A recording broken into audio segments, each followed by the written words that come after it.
د صافو د انبار د یکغون راغلي مشرانو عزتمندو زه ټولو کې اول خو کومو عزتمندو مشرانو ځوانانو نن موږ سره په قومي وطن پارټۍ کې شمولیت اختیار کړو په ملي رهبر جناب آفتاب احمد خان شیرپو باندې د اعتماد اظهار یې وکړو او دوی ټولو ته د خپل لخوا او د قومي وطن پارټۍ د ټولو کارکونانو د لخوا هرکلی ویم او دا یقینداري ونه ورکوم چې تاسو چې کومه فیصله کړې ده صحیح فیصله کړې ده انشاءالله یو ځای به د پښتون کان د ترقۍ د سوکالۍ لپاره یو ځای به جدوجہد وکړو او انشاءالله دا کام به د ترقۍ په لار روان بیا زه نن د دې خپل پروګرام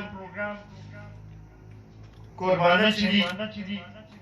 د هغوی ډېر زیات مشکور یم چې موږ له دا موقع راکړه چې دلته راشو او د دې مشرانو سره د دې ځوانانو سره دا خبرې وکړو د هغوی خبرې واورو د هغوی مسایل چې دي هغه واورو او په هغې باندې تاسو سره دلته کې دا جرګه وکړو زه د هغوی ډېر زیات مشکور یم ستاسو ډېر زیات مشکور یم چې ما ده پته ده چې نن مختلف جرګې هم دي مختلف نور مصروفیات هم دي خو د هغې باوجود تاسو راغلی او دې پروګرام کې شریک شوی موږ له عزت راکړو زموږ هم دلته کې عزت افزایي وکړه په هغې باندې ستاسو ډېر زیات مشکور یم عزتمندو ما نه مخکې ډاکټر صاحب هم خبرې وکړې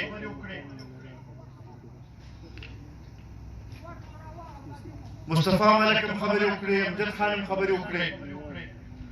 ستاسو مشران هم خبرې وکړې بنیادي طور باندې که موږ وګورو نو زموږ دا یو ډېر لوی خواهش و چې دا کوم قبایلي اضلاع دي دا د خیبر پښتونخوا ایسته شي او دلته کې مشرانو ته کشرانو ته د دې میندې خویندو ته هغه ټول حقوق ته میلاو شي چې کوم د نور د پاکستان اوسېدونکو خلکو ته میلاو دي بیا سره زموږ دا خواهش و چې دې سابقه فاقه کې ترقی وشي د دې خلکو ته د تعلیم سہولت میلاو شي د صحت سہولت میلاو شي د څښلو د صفا اوبو سہولت ته میلاو شي د نور چې کوم ضرورت چې روډونه پکار دي کوم ضرورت چې حالت دې پوره شي او په دې سوچ سره چې کله دا ګرام کېدلو موږ دې لپاره ډېر لوی جدوجہد کړی په هغه وخت سره ډېرې وعدې دې قوم سره وشوې دلته کې خلکو ته حقوق ملاوېدو خبره وشوه د نظام بهتر کولو خبره وشوه او سره د ترقۍ لپاره د 100 ارب روپۍ هر کال ورکولو خبره شوې د دې تقریبا 4 کاله تېر شو خو د بدقسمتۍ نه په دې 4 کاله کې د دې خلکو اوس پرې څه فرق محسوس نه کړو د دې مشرانو څه فرق محسوس نه کومه توجه چې پکار وه چې د قبایلي اضلاع ورکړل شوې وې هغه توجه ورنه کړل شوه په دې ګناه کې هم مرکزي حکومت شریک دی او هم د صوبې حکومت شریک دی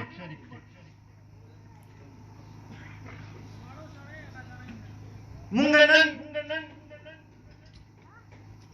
دلته کې ستاسو په وساتت سره د دې جرګې په وساتت سره مرکزي حکومت ته وایو او صوبایي حکومت ته وایو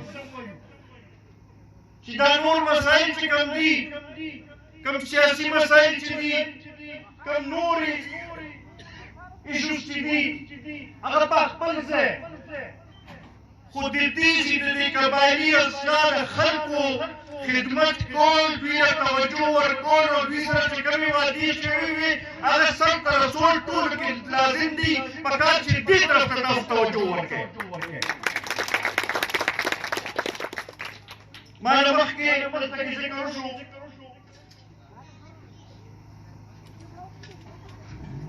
چې څه لږ ډېر چې کوم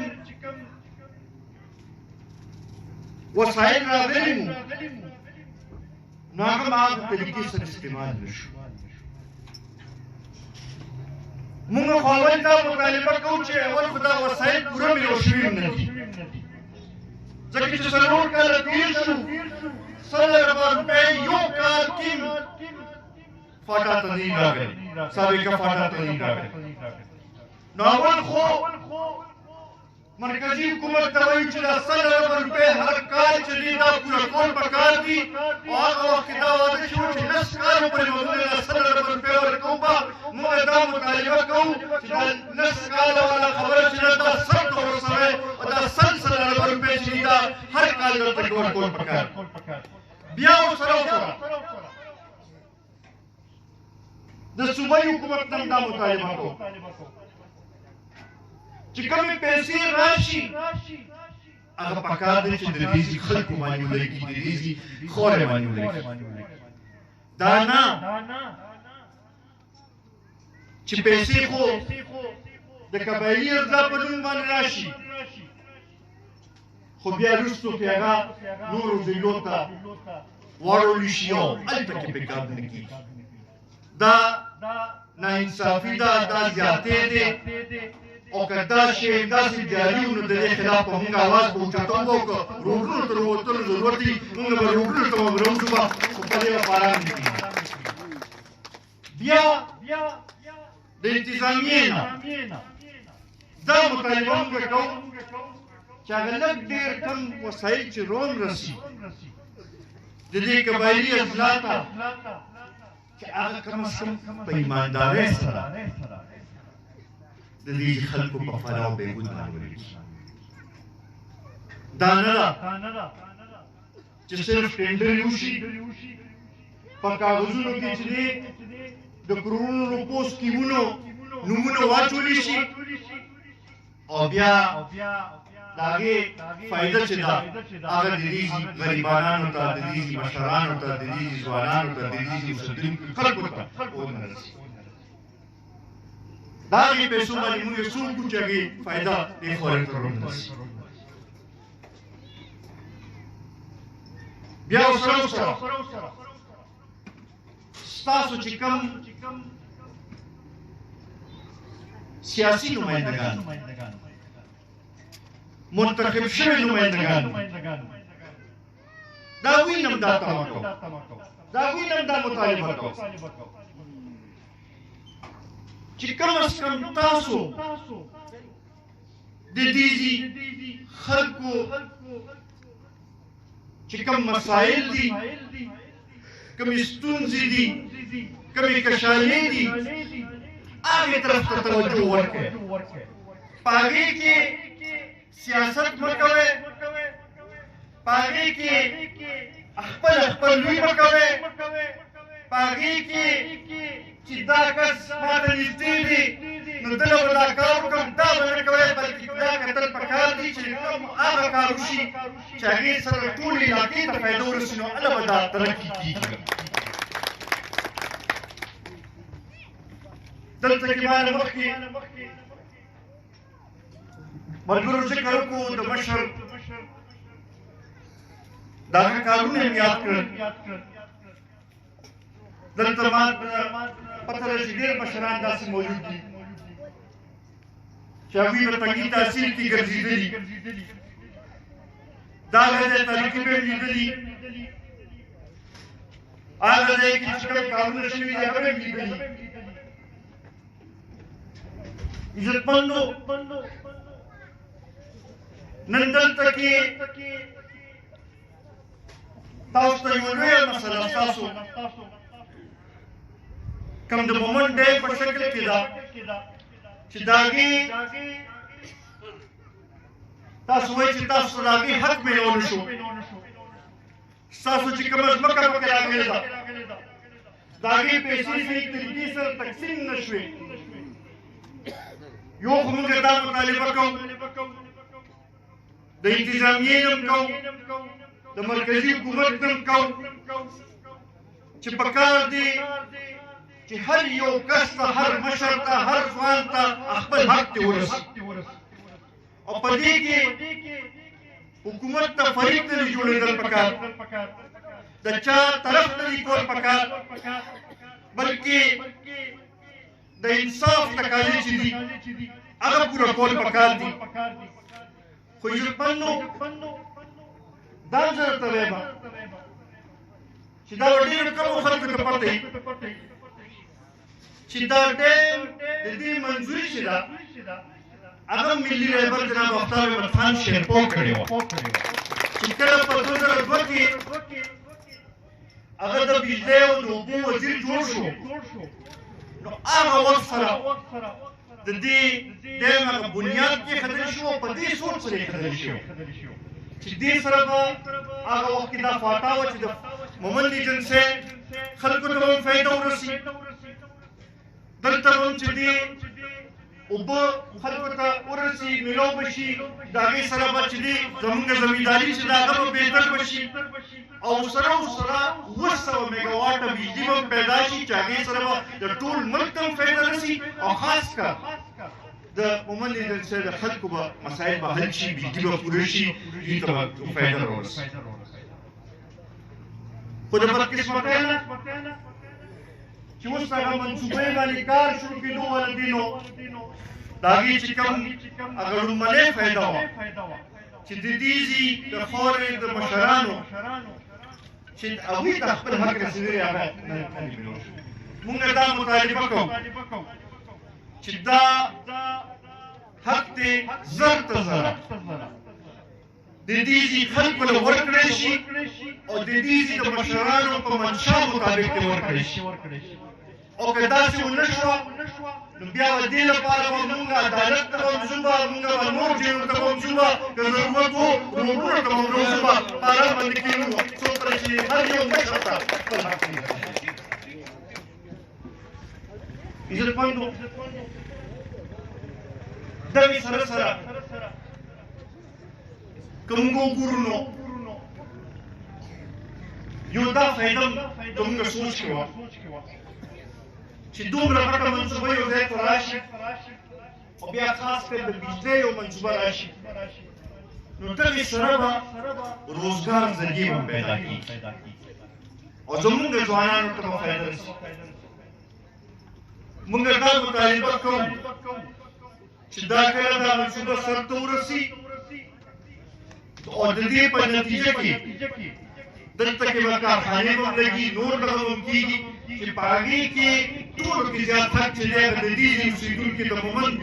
د خورې د مشرانو او د دې د ځوانانو چې د حق جوړېږي چې هغې کې دوی ته ملازمت میلو شي پوره حق میلو شي نو هله به دا علاقه ترقي کوي او وایي به چې او دا قرباني او موږ ورکړې د ټول ملک لپاره نو د هغې فایده او د هغې ثمرات هم موږ ته راورسېدل دغه شان دي عزتمندو زمونږ نور هم کوم چې قبایلي ازداد هغې کې مې احساس محرومیت مونږ دا غواړو چې دغې طرف ته توجه ورکول پکار نن کوم چې ملک کې حالات جوړ ښه حالات نه دي یو طرف ته سیاسي عدم استحکام دی بل خواته د معاشي بحران دی ګراني دې حد ته رسېدلې ده چې د هر چا د وسه دا خبره وکړي هر کور ته متاثره دی د بجلی قیمتونه کوم ځای ته ورسېدل، د پټرول ډیزل قیمتونه کوم ځای ته ورسېدل، روزګار ختم شو، خلک بې روزګاره شول، زمیندار ته خپل حق میول شو. دې طرف ته اوس توجه ورکولو ضرورت دی. خو د بدقسمتۍ نه د چا د غلطو پالیسو په نتیجه کې چې دې څلور کاله کې دا ګرانۍ کې اضافه شوې ده، نن بیا هغوی دا غلط دغه کوي چې سیاسي هدف استحکام نور جوړوي او دې بحران کې اضافه کوي لګیا. زه دې ستاسو په وساطت دا تپوس کوم چې څلور کاله تا ته موقع میلاو شوه، زمونږ په صوبې کې 9 کاله تا ته موقع میلاو شوه چې نن بس کنټینر باندې ودرېږي او سټیج باندې ودرېږي او دا مختلف خبرې کوي، ګنټه ګنټه تقریر کوي، یو 15 منټه په نیم تېر کړه او دې قوم ته وضاحت وکړه چې تا په دې څلور کاله کې څه وکړل او تا دې قوم کوم مسایل حل کړي دي، تا دې قوم لپاره څه کړي دي. بیا پکې یو منټ دوه چې دی د دې قبایلي اصلاح د خلکو باندې کې خبرو کا چې ولې تا په دې باندې عمل ونه کړو او ولې تا دوی ته خپل حق نه ورکړي. د هغې نه پس به چې دی بیا په نورو باندې تنقید هم کوو، بیا څه کوې دغه ستا حق دی بلکل کوو. خو دا ده چې مونږ ټول دلته کې مشران ناست دي، مونږ ټول پښتانه یو، زمونږ یو خپل روایات دي. مونږ همیشه که سخته خبره کړې ده هغه هم په یو طریقې باندې او یو دغه باندې د روایاتو باندې هغې خبره کوو. ته چې کوم طریقې سره د زنانو بارے کې د نورو خلکو بارے کې چې کوم طریقې سره ته خبرې کوې، دا یو قومي لیډر په دې څلور نیم کاله کې نور څه موږ ونه لیدل، خو دا موږ لیدل چې زموږ معاشره نوره پیداو شوه، زموږ روایات چې دي، زموږ دغه چې دي هغه ډېر وروسته لاړل، هغه نقصان چې دا کوم راوصلی دا ډېر ناقابل تلافي نقصان دی. د عزتمندو یو قوم مشر چې وي ځان ته چې لیډر وایي، پکار دی چې هغه د قوم صحیح رهنمایي وکړي، چې هغه په غلطه لاره روان کړي، نو بیا به د هغې نه موږ نسبت مه کوو، څه به درته کوو. عزتمندو زه نور به ډېر زیات ستاسو ټایم نه اخلم. د دې چې کوم لوکل مسایل جمیل خان هغه بیان هم کړی، د هسپتال ضرورتونه پکې شته، د تعلیم ضرورتونه پکې شته، د څښلو د اوبو ضرورت شته، د زمیندارۍ لپاره د اوبو ضرورت شته. روډونه خو لږ ډېر ستاسو دا روډ خو ښه شوي دي، خو که نور په منځلۍ کې وګورو، خاص کر د ګرګون نه واخله تر د غلنۍ پورې دا روډ چې دی ډېر په بد حالت کې دی. برم چې دی نور روډونه داسې دي چې هغه ډېر اهمیت لري. د باجوړ سره زموږ رابطې ذریعه دي چې هغه روډونه چې دي هغې طرف ته توجه ورکړی شي. دا موږ تاسو ته تسلي راکوو چې که قومي وطن پارټۍ ته کله موقع میلاو شوه، ستاسو مرسته راسره وي،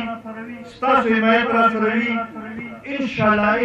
د دې قبایلي ازاد طرف ته به توجه ورکوو به، د دې خدمت په داسې طریقې سره ورکوو به چې تاسو مطمئن شئ او تاسو ووایئ چې او صحیح طریقې سره زموږ خدمت وکړو. عزتمندو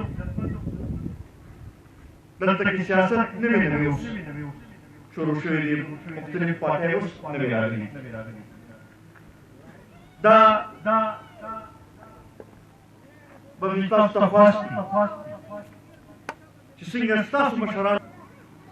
چې جناب مختار احمد خان شریفو یو داسې سیاسي قائد دی چې په هغه باندې څوک ګوته نشي چپولی او د خدمت خو د هغه د نوم سره تړلی شوی دی، ځکه چې د چترال نه واخله تر د ډیر اسماعیل خان پورې هر یو ضلع کې هغه خپل څه خدمت او خپل څه نښه چې هغه خېلی شي او هر چاته ویل شي چې ما ستاسو دا خدمت کړی دی نو انشاءالله دا زما تمه ده چې که تاسو زموږ مرسته وکړه تاسو ته مایوسي نه وي او انشاءالله د دې قبایلي اضلاع او خاص کر د مومند ضلع چې دی د دې به صحیح خدمت کېږي زه یو ځل بیا ستاسو ټولو ډېر زیات مشکور یم د مومند ضلع د خپل چیرمین او د هغوی کابینې ته هم دا درخواست کوم چې تنظیمونو باندې توجه وکړي دا موږ مجبور کړو چې راروان الیکشن لپاره نن نه تیاری پکار دی چې موږ شروع کړو او دلته کې ناست چې کوم مشران دي د هغوی ډېر زیات مشکور یم مشرانو چې کومې خپلې خبرې وکړې هغه او په هغې کې چې کوم زموږ عزت افزایي وکړه زه په هغې باندې د هغوی ډېر زیات مشکور یم انشاءالله دا تاسو تسلي ساتئ چې د شهید وطن حیات محمد خان شیرپور په شانتې د دې قوم خدمت به کوو به او که ضرورت راغی د وینې قرباني به ورکوو او سره قرباني به ورکوو او دا به ورسته کېږي